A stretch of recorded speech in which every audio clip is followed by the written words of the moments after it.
سورۃ علم نشرح مکی صورت ہے اور 8 آیتوں پر مشتمل ہے۔ جب حضور اقدس صلی اللہ علیہ وسلم کو نبوت کی عظیم ذمہ داریاں سونپی گئیں تو شروع میں آپ نے ان کا زبردست بوجھ محسوس فرمایا۔ اس بوجھ کی وجہ سے شروع میں آپ بے چین رہتے تھے، لیکن پھر اللہ تعالیٰ نے آپ کو وہ حوصلہ عطا فرمایا جس کے نتیجے میں آپ نے مشکل سے مشکل کام انتہائی اطمینان اور سکون کے ساتھ انجام دیے۔ اس صورت میں اللہ تعالیٰ کے اسی نام کا تذکرہ ہے۔ اعوذ باللہ من الشیطان الرجیم، بسم اللہ الرحمن الرحیم۔ الم نشرح لک صدرک، اے پیغمبر کیا ہم نے تمہاری خاطر تمہارا سینہ کھول نہیں دیا؟ ووضعنا عنک وزرک، اور ہم نے تم سے تمہارا وہ بوجھ اتار دیا ہے۔ الذی انقض ظہرک، جس نے تمہاری کمر توڑ رکھی تھی۔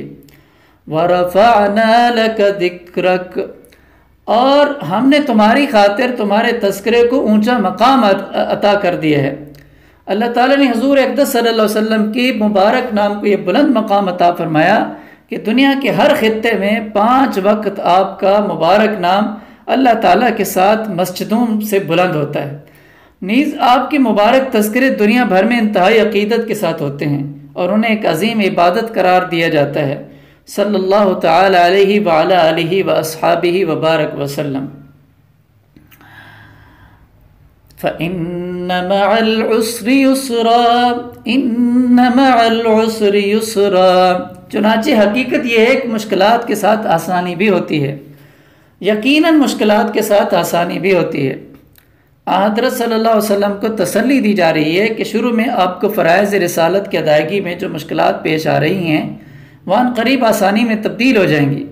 اس کے ساتھ ایک عام قاعدے کے طور پر یہ حقیقت بتلا کر عام مسلمانوں کو بھی یہ سبق دیا جا رہا ہے کہ دنیا میں مشکلات پیش آئیں تو یہ سمجھ لیں کہ ان کے بعد آسانی کا وقت بھی آئے گا۔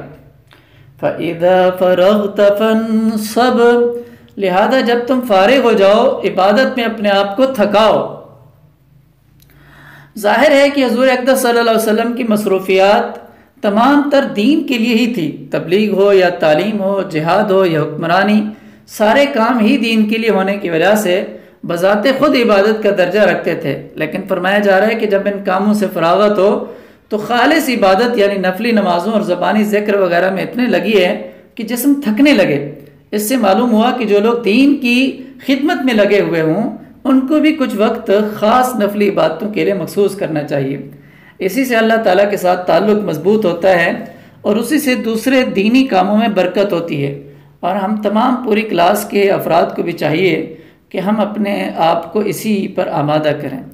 وَإِلَىٰ رَبِّكَ فَارْغَب، اور اپنے پروردگار ہی سے دل لگاؤ، اس لیے کہ دنیا کے اندر جتنے بھی تعلقات ہیں وہ سب عارضی ہیں، وہ سب ایک دھوکہ ہے، فریب ہے۔ صرف اللہ کا ایک تعلق ہے جو باقی ہے، ہمیشہ رہنے والا ہے۔ تو اگر اللہ سے ہمارا تعلق جڑ گیا تو ساری دنیا اگرچہ ناراض ہو تو ہمیں پرواہ نہیں، لیکن اگر اللہ ناراض رہے اور ساری دنیا راضی ہوئی تو پھر بھی ہمارے لیے خسارہ ہے۔ اللہ تعالی ہم سب کو سمجھنے کی توفیق عطا فرمائے۔ وأقول قولي هذا استغفر الله لي ولكم ولسائر المسلمين، والسلام علیکم ورحمۃ اللہ وبرکاتہ۔